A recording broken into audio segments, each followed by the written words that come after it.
Hi everyone. In today's tutorial, we will show you how to remove a domain from your Shopify store. If you want to disconnect a domain you no longer use, switch to a new one, or register a new domain, follow these steps to remove it from your store. Let's get started. On your Shopify dashboard, we will go to Settings. You can find Settings in the lower left part of your dashboard. Simply click this option. Once you are on the Settings page, go to Domains. Here, we will click Domains. In this section, you will see all your domains. To remove a domain, keep in mind that if you have a subdomain and want to delete it, you may need to change its type first. To remove a domain, click on it. First, make sure the domain you want to keep is set as your primary domain.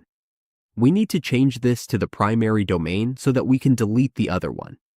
As you can see, this is not currently our primary domain. Now, to remove this domain, click this option. We cannot see that option because we are using a trial account, so there is no feature here to delete the domain. However, if you have a purchased domain, you will see the More Options button. Simply click it, then select the Remove or Delete Domain option. That's it. We have successfully removed a domain from your Shopify store. Now you can manage your domains more efficiently or connect a new one.